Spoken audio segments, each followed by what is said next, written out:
വിശുദ്ധ യോഹന്നാൻ എഴുതിയ സുവിശേഷം അധ്യായം 15 വാക്യങ്ങൾ 1 മുതൽ 8 വരെ. മുന്തിരിച്ചെടിയും ശാഖകളും. ഞാൻ സാക്ഷാൽ മുന്തിരിച്ചെടിയും എൻ്റെ പിതാവ് കൃഷിക്കാരനുമാണ്. എൻ്റെ ശാഖകളിൽ ഫലം തരാത്തതിനെ അവിടുന്ന് നീക്കിക്കളയണം.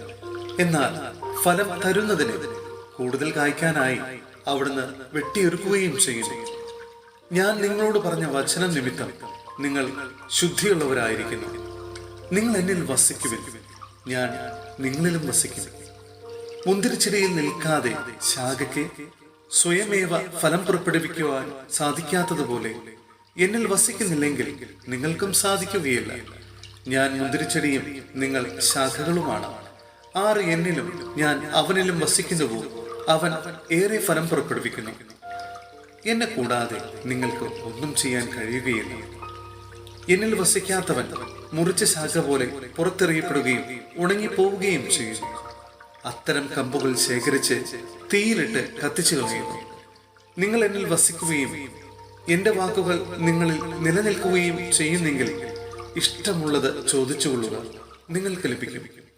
നിങ്ങൾ ധാരാളം ഫലം പുറപ്പെടുവിക്കുകയും അങ്ങനെ എന്റെ ശിഷ്യന്മാരായിരിക്കുകയും ചെയ്യുന്നത് വഴി പിതാവ് മഹത്വപ്പെടുന്നു.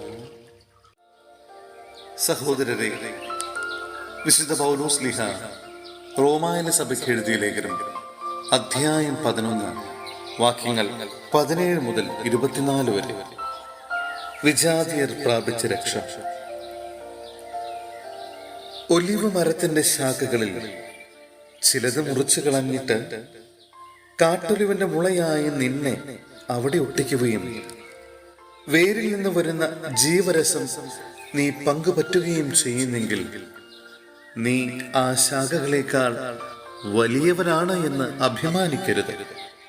അഭിമാനിക്കുന്നെങ്കിൽ നീ വേരിനെ താങ്ങുകയല്ല, വേര് നിന്നെ താങ്ങുകയാണ് എന്ന് ഓർത്തുകൊള്ളുക.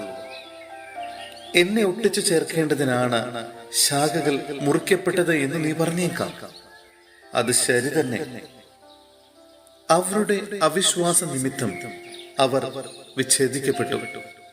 എന്നാൽ നീ വിശ്വാസം വഴി ഉറച്ചു നിൽക്കുന്നു. ആകയാൽ അഹങ്കാരം വെടിഞ്ഞ് ഭയത്തോടെ വർത്തിക്കുക.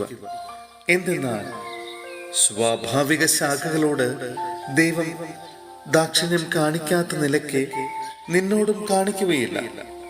അതുകൊണ്ട് ദൈവത്തിന്റെ കാരുണ്യവും കാഠിന്യവും നിന്റെ ശ്രദ്ധയിലിരിക്കട്ടെ. വീണവനോട് കാഠിന്യവും ദൈവത്തിന്റെ കൃപയിൽ നിലനിന്നാൽ നിന്നോട് കാരുണ്യവും അവിടുന്ന് കാണിക്കും.